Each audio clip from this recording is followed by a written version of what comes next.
کریم اما بعد فاعوذ باللہ من الشیطان الرجیم بسم اللہ الرحمن الرحیم. جناب چیئر، ان تمام تقاریر کو سن کے مجھے یہ گمان گزرا کہ غالباً کوئی میموری لاس ہے کہ ان کے تمام حالات و واقعات وہ 2022 سے پیچھے نہیں جاتے. یہ ایاک نعبد و ایاک نستعین تو پڑھتے ہیں مگر اہدنا الصراط المستقیم نہیں پڑھتے. یہ ایسے دستور کو صبح بے نور کو تو پڑھتے ہیں مگر اس کھلے جھوٹ کو، ذہن کی لوٹ کو، میں نہیں مانتا، میں نہیں جانتا، یہ نہیں پڑھتے.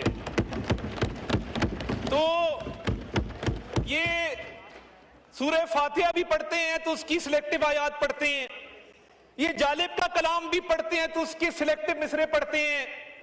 یہ جب فسطائیت کی بات بھی کرتے ہیں تو جو ان کے ذہن کے مطابق فسطائیت ہے اس کی بات کرتے ہیں. میں نے سمجھا کہ جب یہ کہہ رہے ہیں کہ صبح بے نور کو اور ایسے دستور کو، مجھے یہ گمان آیا کہ غالباً مینار پاکستان کے سائے کے تلے اس ریفرینڈم کے جلسے کے اندر خان صاحب نے یہ فرمایا ہوگا اس وقت کے حکمران کو کہ ایسے دستور کو صبح بے نور کو میں نہیں مانتا، میں نہیں جانتا. وہ بھی نہیں نکلا کیونکہ یہ پولنگ ایجنٹ تھے، یہ صف اول کے سپاہی تھے. اس فسطائیت کو تو قبول کیا مگر آج جب یہ پارلیمان ہائیسٹ ادارہ اس ملک کا ایک لیگل سٹریٹجی کے تحت، ایک مشاورت کے تحت، ایک سیاسی عمل کے تحت ایک کانسٹیٹیوشنل امینڈمنٹ کرنے جا رہا ہے، وہ ان کو چبھ رہی ہے. اس وقت کا ریفرینڈم ان کو نہیں چبھا تھا، اس کو انہوں نے قبول بھی کیا تھا اور وہاں پولنگ ایجنٹ بن کے کھڑے بھی ہوئے تھے. یہ selective morality, selective justice, double standards, دوہرا معیار، اس کے علاوہ ان کی سیاست ہے کیا؟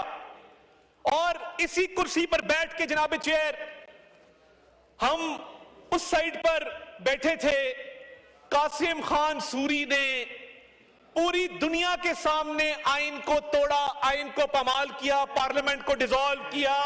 اس پہ تو نہیں کہتے کہ ایسے دستور کو صبح بے نور کو میں نہیں مانتا، میں نہیں جانتا. اس وقت پوری پارٹی نے، کوئی بات نہیں، شاید کھٹک کوئی بات نہیں بھائی، سن لے حوصلہ. تو یہ سلیکٹیو میموری ہے. ہم نے ادھر بہت منجے ہوئے سیاسی ورکر بیٹھے ہیں، یہ شاید کھٹک بیٹھا ہے، یہ گراؤنڈ لیول کا سیاسی ورکر ہے. پالیٹکس شروع کی، اسٹوڈنٹ پالیٹکس ہم بھی دیکھتے رہے ہیں، ہم نے بھی تبھی آغاز کیا تھا، ان کے ساتھ چلے تھے. ادھر بڑے بڑے پرانے لوگ بیٹھے ہیں، ایسے لوگ بیٹھے جن کے بزرگوں کے ساتھ ہمارے بزرگوں کا تعلق تھا، ایسے لوگ بیٹھے ہیں کہ جن کے ساتھ ہماری جماعت کا تعلق تھا، ہماری جماعت میں رہے، ہماری جماعت سے منسلک رہے. مگر یہ نفرت کے بیج بونے والا کون شخص تھا جس کو اپنی ذات کی تقلید قومی مفاد سے زیادہ پیاری تھی؟ وہ کون شخص تھا جس نے اس ملک کے اندر نفرت کے بیج بوئے؟ کیا وہ آج معافی مانگے گا کہ مینار پاکستان کے نیچے کھڑے ہو کے پولنگ ایجنٹ بنا؟ کیا وہ آج معافی مانگے گا کہ دستور کو توڑا گیا، اسی ایوان میں بیٹھ کے، اسی کرسی پر بیٹھ کے توڑا گیا؟ ہم نے مانگی ہے، کئی بار مانگ چکے ہیں، آپ بھی مانگ لیں. اور 2000 اس پہ خواجہ آصف صاحب بہت بات کر چکے ہیں. اور یہ معافی کی بات کرتے ہیں تو میں ان کو ان کے گناہوں کی لسٹ پوری پکڑا دیتا ہوں، آج آ کے معافی مانگ لیں، مگر نہیں کریں گے کیونکہ یہ سیاسی لوگ نہیں ہیں. کیا ہی اچھا ہوتا ادھر جو تقاریر کی جا رہی ہیں، مجھے بتا دیجئے، ابھی شہریار خان افریدی صاحب نے تقریر کی، کیا کلاز بائی کلاز 27ویں ترمیم کے اوپر انہوں نے کوئی تجاویز دیں؟ کیا انہوں نے کہا کہ اس کلاز میں اس کو بہتر کر لیں، فلاں کلاز کے اندر فلاں چیز لے آئیں؟ جناب والا، ان کی جو سلیکٹیو میموری اور جو سوچ ہے وہ کیونکہ 2020 سے پہلے نہیں جاتی، تو میں تھوڑی یاد دہانی کرا دوں کہ انہی کا دور حکومت تھا. ہم یہی انہی بینچز پر بیٹھ کے ان کو سمجھاتے تھے کہ یہ سیاسی مخالفت ہے، اس کو دشمنی میں تبدیل مت کرو. ہم نے، پیپلز پارٹی نے، دیگر جماعتوں نے ایک چارٹر آف ڈیموکریسی کیا اس ملک کے اندر. اس چارٹر آف ڈیموکریسی کا کیا مقصد تھا؟ افہام و تفہیم سے معاملات کو آگے چلانا، ڈیموکریٹک پروسیس کو سٹرینتھن کرنا. انہوں نے جو کام 2017 میں کیا اور جس طریقے سے یہ چور دروازے سے اقتدار میں آئے، آج اس کی بھی معافی ان کو ایوان کے اندر مانگ لینی چاہیے. اور یہ لوگ جنہوں نے اس وقت، آپ فارم 47 کو تو انہوں نے ان کو اپنے منہ سے بات ہی نہیں کرنی چاہیے. میرے پاس ایسے ایسے لوگ یہاں بیٹھے ہیں بینچز کے اوپر کہ جن کو بند کیا گیا، جن کے رزلٹ تو دور کی بات ہے ان کو گھر سے نہیں نکلنے دیا گیا. یہاں پہ وہ لوگ بھی بیٹھے ہیں کہ جن کے پیارے دنیا فانی سے رخصت ہو گئے ان کے جنازے نہیں اٹھانے دیے گئے. اور میں اس عدالت میں موجود تھا کہ جب شہزاد اکبر کے آرڈر پہ آج اچھا ان کی پارٹی کے اندر بھی مختلف فیکشن ہیں. آج کل ایک فیکشن ہے جو لیپ ٹاپ لے کے آتی ہے دور اقتدار کے اندر, بھکتتا زین قریشی ہے, بھکتتے یہ لوگ ہیں جدھر بیٹھے ہیں, وہ وہیں سے کیمرہ آن کرتے ہیں یوٹیوب کا اور وہاں سے پورا بھاشن جھاڑتے ہیں. وہ ہر دور میں آپ کو کیبنٹ میں بیٹھے نظر آئیں گے, فرنٹ سیٹ پہ بیٹھے نظر آئیں گے, حکمرانوں کے قصیدے پڑھتے نظر آئیں گے. مگر اتنا سا مشکل وقت آتا ہے تو سب سے پہلی فلائٹ جو پاکستان میں جاتی ہے اس کی سیٹ 1A کے اوپر وہ براجمان ہوتے ہیں. آج بھی وہ بیٹھ کے اداروں کی تصدیق کرتے ہیں, کس ایجنڈے پہ کرتے ہیں. اور یہ ان کی پارٹی کی پالیسی ہے گڈ کاپ بیڈ کاپ کھیلنا. ادھر کچھ لوگ بیٹھ کے سیاسی عمل کی بات کریں گے اور یوٹیوب کے کیمرے والے جو مختلف ممالک کے اندر مقیم ہیں وہ اداروں کے اوپر حملہ کریں گے. آج تک آپ نے سنا محمود خان اچکزئی صاحب کو, مجھے بڑا دکھ ہوا کہ 27ویں ترمیم میں انہوں نے کابل کی بات کی. اور دیکھیے یہ ایک نئی روایت چل پڑی ہے کہ بات ایسی کرو جو افغانستان کے اندر ہیڈ لائن بنے, جو انڈیا کے اندر ہیڈ لائن بنے. تو آج اتنا سینئر آدمی, اتنا سیزنڈ آدمی, آپ ان کی تقریر کا لب لباب نکالیں تو سوائے کابل کے اس کے اندر دوسری کوئی بات نہیں تھی. کیا ہی اچھا ہوتا تھوڑی پڑھائی کر لیتے.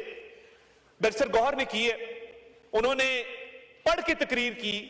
مگر میں دعوے سے کہتا ہوں کہ جتنے لوگ یہاں سیاسی تقریر کر رہے ہیں, کسی نے پارلیمنٹری سوورنٹی کا سسٹم پڑھا, کسی نے پارلیمنٹری سپریمیسی کا سسٹم پڑھا, کسی نے separation of powers between executive judiciary legislature پڑھا, تو آ کے اس پہ بات کرتے, بتاتے کہ دنیا کے مہذب ممالک کے اندر ایگزیکٹو کا کیا رول ہے, لیجسلیچر کا کیا رول ہے, جوڈیشری کا کیا رول ہے. سیپریشن آف پاور تو ان کے اوپر سے گزر گئی.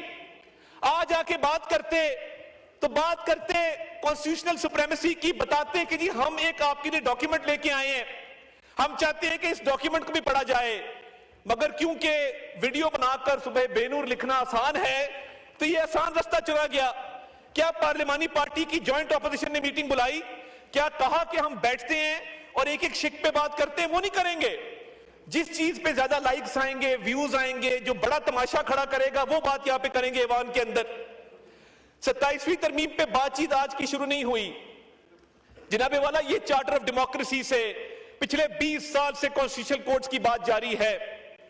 اور یہ محمود خان اچکزئی صاحب نے تو دھماکوں کی بات کی. کیا آپ کو کبھی نظر آیا کہ ان لوگوں نے وانا کے اندر 500 سٹوڈنٹس کو جو بازیاب کروایا گیا ہے, ریسکیو کیا گیا, اس کی بات کی ہو, اس کو سراہا ہو, اس پر کہا ہو کہ یہ اے پی ایس سے 100 گنا بڑا سانحہ ہو سکتا تھا, مگر اس پہ کبھی تعریف نہیں کریں گے. اور آپ کو ان کے لیڈر کے ایکس کے اکاؤنٹ, وہ جو بھی چلا رہا ہے, پاکستان کے اندر سے چل رہا ہے, باہر سے چل رہا ہے, لیڈی اینابل گولڈ سمتھ کی وفات پر افسوس نظر آئے گا. لیڈی اینابل گولڈ سمتھ کی وفات کے اوپر آنسو بہائے جائیں گے, مگر میجر عدنان جس نے اپنی جان نچھاور کر دی اپنے ساتھی کو بچاتے ہوئے, اس پہ یہ 2 لفظ نہیں کہیں گے. غزہ کے شہیدوں پہ یہ 2 لفظ نہیں کہیں گے, مگر لیڈی اینابل کے اوپر تقریر ضرور کریں گے. لیڈی اینابل کی وفات کو انہوں نے اس طرح سوگ منایا جس طرح کوئی قومی سوگ ہوتا ہے. تو یہ جو سلیکٹو موریلٹی ہے, آج مذہب کی بات کرتے ہیں ہر چیز کے اندر, تو کیا ان کا یہ حق نہیں بنتا تھا کہ جہاں پہ ان کے لیڈر نے 9 مئی کا حکم دیا اس ملک کے اندر, وہ ریڈ لائنز کراس کی جو ملک کی تاریخ میں کبھی کراس نہیں ہوئی. شہداء کی یادگاروں کو مسمار کرنا, دفاعی اداروں پر حملے کرنا, اور ان لوگوں کو جا کے پوچھیں, یہ بڑی بات کرتے ہیں جن لوگوں کو یہ اکسا کر کور کمانڈر ہاؤس لے کر گئے, ریڈیو پاکستان لے کر گئے, دیگر عمارتوں میں لے کر گئے, قانونی پیروی کرنے انہوں نے پیچھے دیکھا, ان میں سے کوئی نہیں گیا. ان کی جماعت نے ان کارکنوں کو پوچھا ہی نہیں کہ آپ کے حالات کیا ہیں, ہم کیا مدد آپ کی کر سکتے ہیں. تو یہ سیاسی ورکرز کو ڈچ کرنا اور ان کو پہلے ان کے مائنڈز کو پلوٹ کر کے ان کو جرائم پہ اکسانا اپنے سیاسی مقاصد کے لیے. آج بھی کانسٹیٹیوشن کے حوالے سے آپ پوچھیں گے, کیونکہ بل نہیں پڑا, ادھر اس کو ایک شک اگر یہ بتا دیں اس میں کوئی تجویز آئی ہو, کوئی انہوں نے کمیٹی کے اندر آ کے تجاویز دی ہو, یہ پروسیس کا حصہ نہیں بنیں گے. مگر ہاں پولیٹیکل پوائنٹ سکورنگ کے لیے, اور یہ ان کا حساب ان لوگوں کا ہے جو ٹریلر میں آ کے فلم دیکھتے ہیں. یعنی وہ ٹریلر سے پہلے کی فلم کا کوئی نہیں پتا کہ ٹریلر سے پہلے بھی کوئی 1.5 گھنٹہ فلم چلی ہے, ٹریلر کے بعد جو ہے وہی ان کو نظر آتا ہے, کیونکہ ان کی مینٹالٹی, ان کی موریلٹی وہ ساری 2022 کے بعد کی ہے. اور جناب والا شہریار خان افریدی صاحب نے بڑی اچھی باتیں کی, بڑا انہوں نے یہاں پہ ایک ملک کی سیاست کے اوپر روشنی ڈالی. کیا ہی اچھا ہوتا کہ جب اس ملک میں خواتین کو جیلوں میں ڈالنے کا سلسلہ ان کی پارٹی نے شروع کیا تھا, اس پر بھی تھوڑی بات کر لیتے. ان کی اس فسطائیت کی رجیم سے پہلے اس ملک کے اندر یہ رواج نہیں تھا کہ ماؤں بہنوں بیٹیوں کو سیاسی انتقام کا نشانہ بنایا جائے. ہمارے معاشرے میں ماں بہن بیٹی کی بڑی عزت ہے, لوگ بڑی قدر کی نگاہ سے دیکھتے ہیں, مگر ان لوگوں نے یہ روایت ڈالی کہ سیاسی انتقام میں اندھے ہو کر اس وقت ہم ان کو سمجھاتے تھے, ادھر بیٹھ کے سمجھاتے تھے کہ یہ وقت کا دھارا ہے, یہ ایک سا نہیں رہتا, جیسی کرنی ویسی بھرنی. مگر ان کو یہ بات سمجھ نہیں آتی تھی. آج بھی یہ اسی روش کے اوپر ہیں. انہوں نے پچھلے 4-4.5 سال میں کچھ نہیں سیکھا. اگر سیکھا ہوتا تو 27ویں ترمیم پر آ کر بات کرتے, پولیٹیکل پروسیس کا حصہ بنتے, پولیٹیکل پروسیس پہ کامنٹ کرتے. مگر سیاسی تقاریر جتنی مرضی کروا لیں, اس پہ ان کو پوری مہارت حاصل ہے, مگر یہ کبھی بات نہیں کریں گے کہ کانسٹیٹیوشن امینڈمنٹ کیا ہوتی ہے, کانسٹیٹیوشن کی سپریمیسی کیا ہوتی ہے, پارلیمنٹری سوورنٹی کا کیا نوشن ہے, سیپریشن آف پاورز کیسے ہوتی ہے. اور جناب والا اگر تھوڑی سی ریسرچ کر لیتے, تھوڑی سی انگریزی پڑھنے کی زحمت کر لیتے, تو آج یہاں پہ ہاؤس کے اندر ایک پروڈکٹیو ڈسکشن ہو رہی ہوتی. آج ہاؤس کے اندر ایک مکمل طور پہ اس کے اوپر پوری دنیا میں ایک میسج جا رہا ہوتا کہ جی پاکستان کی پارلیمنٹ نے بڑی اس کے اوپر فروٹفل ڈیبیٹ کی ہے, لیگل نوشنز کے اوپر ڈیبیٹ کی ہے, کانسٹیٹیوشنل نارمز پہ ڈیبیٹ کی ہے, دنیا کی جو بیسٹ پریکٹسز ہے اس پہ ڈیبیٹ کی ہے. اور جناب والا میں بالکل کلیئر کر دوں کہ آرٹیکل 243 کے حوالے سے الحمدللہ پاکستان کی ایک عزت بنی. مئی کی جنگ کے بعد ہم دنیا میں جہاں جاتے ہیں لوگ پاکستانیوں کو قدر کی نگاہ سے دیکھتے ہیں. آپ جائیں باہر, سعودی عرب میں جو اسٹریٹجک میوچل ڈیفنس اگریمنٹ ہوا, جو economic cooperation frame work launch ہوا, پاکستان کے جھنڈے 25 کلومیٹر ریاض شہر کے اندر میں نے لگے خود دیکھے. یہ کس کی بات کرتے ہیں؟ یہ باہر جائیں تو صحیح, جس ایئرپورٹ پہ پاکستانی جا کے سب پاسپورٹ امیگریشن کاؤنٹر پہ دیکھتا ہے, لوگ اس کو عزت اور قدر کی نگاہ سے دیکھتے ہیں. دنیا کے ممالک پاکستان کا نام لے رہے ہیں, پاکستان کی عزت کر رہے ہیں. اور میں صرف ریکارڈ کی درستگی کے لیے, شہریار خان افریدی صاحب نے کہا کہ اتنے ہزار لوگ باہر چلے گئے. جناب والا صرف اس اکتوبر کے مہینے میں پاکستان کو 3.4 ارب ڈالر کی ریمیٹنسز آئی ہیں, جو پچھلے سال کے مقابلے میں 11% زیادہ ہے. تو یہ ان کو نظر نہیں آتا کہ جو بیرون ملک پاکستانی ہیں انہوں نے کالز دی. کیا ان کے لیڈر کے کہنے پہ انہوں نے نہیں کہا کہ پاکستان ریمیٹنسز مت بھیجو؟ آپ موازنہ کر لیں کہ ریمیٹنسز ریکارڈ ہے اس وقت. آپ کی بوائیکاٹ کی کالز کے باوجود آپ بار بار کہتے رہے مت بھیجو مت بھیجو مت بھیجو, مگر میں اوورسیز پاکستانی کو سلام پیش کرتا ہوں, جتنا آپ نے منع کیا اتنی زیادہ ریمیٹنسز پاکستان کے اندر آئی ہیں. آپ منع کرتے رہے وہ ریمیٹنسز بھیجتے رہے, آپ منع کرتے رہے وہ ریمیٹنسز بھیجتے رہے. آپ کہتے رہے کہ سب پاسپورٹ کی عزت نہیں ہوگی, ملک ڈیفالٹ کر جائے گا. آپ کی تمام تر خواہشات جو اس ملک کے مفاد کے خلاف تھی, اللہ تعالیٰ نے اس کو غلط ثابت کیا. آج پاکستان کی عزت ہے وہ جنگ جیتنے کی وجہ سے ہے. آج پاکستان کی عزت ہے تو وہ اکنامک ریکوری کی وجہ سے ہے. آج پاکستان کی عزت ہے تو اس وجہ سے ہے کہ پاکستان میں ایک جرأت مندانہ اور دلیر قیادت موجود ہے. ورنہ انہی بینچز پہ کھڑے ہو کے تو آپ کے لیڈر نے کہا تھا میں کیا کروں, میں حملہ کر دوں, میں کیا کروں, میں حملہ کر دوں. تو پھر اس قوم نے دکھایا کہ جب لیڈر دلیر ہو, جب وزیر اعظم دلیر ہو, اس کے ساتھی دلیر ہو, جب فیلڈ مارشل سعید عاصم منیب جیسا لیڈر ملٹری قیادت کو میسر ہو, تو پھر وہی ہوتا ہے جو مارکہ حق میں بھارت کے ساتھ ہوا. اور آج اس کو بھی محمود خان اچکزئی صاحب تسلیم کرنے کو تیار نہیں ہیں. ان کو کابل کابل اور کابل نظر آتا ہے. میں بالکل کلیئر کر دوں, یہ اب نہیں چلے گا کہ افغانستان کی سرزمین پاکستان کے خلاف استعمال ہو, دہشت گردی کی کارروائیوں کے لیے استعمال ہو. میں یہ آپ کو بتانا چاہتا ہوں کہ کل بھی جس جرأت مندانہ طریقے سے ان سٹوڈنٹس کو ریسکیو کیا گیا ہے, اس ہاؤس کے اندر ہم ان جوانوں کو، ان افسروں کو خراج تحسین پیش کرتے ہیں، اور آپ تھوڑا سا صرف اپنا ریکارڈ درست کر لیں. آپ نے کانسٹیٹیوشن بھی نہیں پڑھا، آپ نے 27ویں ترمیم بھی نہیں پڑھی، آپ نے تاریخ بھی نہیں پڑھی، صرف پچھلی 4 سالوں کی داستان ہے جس پر چیخو پکار ہے، جس پہ رونا دھونا ہے، اور رونے دھونے کے علاوہ کچھ نہیں ہے. 12.5 سال سے آپ کی حکومت ہے، اور میں سلام پیش کرتا ہوں ANP کو. یہ کہتے ہیں کہ ہم دہشت گردوں کے خلاف اس لیے بات نہیں کرتے. ANP کا حشر دیکھ لیا. میں سلام پیش کرتا ہوں بلور خاندان کے شہداء کو. میں سلام پیش کرتا ہوں افتخار صاحب کے بیٹے کو، جنہوں نے جان کا نذرانہ پیش کیا، جنہوں نے اپنا خون دے کے اس چمن کی آبیاری کی، اور آپ کہتے ہیں کہ ان کا حشر دیکھ لیا. ہم اس لیے دہشت گردوں کے خلاف بات نہیں کرتے. کل جب وانا کے اندر ان سٹوڈنٹس کو ریسکیو کیا جا رہا تھا تو ان کے اپنے چیف منسٹر وہاں پہ کرکٹ کھیل رہے تھے. یہ حالات ہے کہ کبھی تصویر صاف کرو، چپل کا ناپ دو، باہر نکل کے 2-3 نعرے لگاؤ، وکٹری کے نشان بناؤ، کرکٹ کھیلو. یہ جو بزدار پلس انہوں نے انٹروڈیوس کیا ہے KPK کے اندر، 12.5 سال میں ایک ہسپتال بتا دے جو بنایا ہو، ایک بڑی یونیورسٹی بنا دے جو بنائی ہو، سٹوڈنٹ کو لیپ ٹاپ دیے ہوں، سڑکوں کا جال بچھایا ہو. 12.5 سال ہو گئے ہیں. یہ ان کا وہی حال ہے کہ سرے ممبر وہ خوابوں کے محل تعمیر کرتے ہیں، علاج غم نہیں کرتے، فقط تقریر کرتے ہیں. تقریر سے کام چل رہا ہے، ٹک ٹاک سے کام چل رہا ہے، سیلفیوں سے کام چل رہا ہے. اور جناب والا، یہ ملک ہے تو ہم سب ہیں.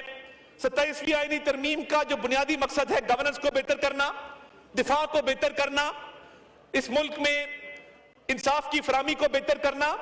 چارٹر آف ڈیموکریسی کے تحت پچھلی کئی دہائیوں سے یہ ڈیبیٹ چل رہی ہے، کوئی اجرت میں کام نہیں لیا گیا. یہ تمام ترامیم جو ہیں اس پہ سیر حاصل گفتگو چلتی رہی ہے، برسا برس چلتی رہی ہے. اور یہ اس ملک پہ یہ کہتے ہیں کہ فلاں نہیں تو پاکستان نہیں. ایسی سوچ بھی ان کو کیسے آ جاتی ہے کہ یہ اپنے ایک شخصیت پرستی میں آپ نے بات کی، ادھر انبیاء کی بات کی، آپ کیسے کر لیتے ہیں؟ اندھی تقلید کرتے ہیں آپ، شخصیت پرستی کرتے ہیں آپ، پاکستان سے آگے اپنے لیڈر کو رکھتے ہیں. یہ سوچ ہے جو فسطائیت کی بنیاد ہے، جو یہاں بیٹھے بھی ان کی تھی، وہاں بیٹھ کے بھی تبدیل نہیں ہوئی. یہ ملک ہے، اس ملک کی بہتری ہے تو ہم سب ہیں.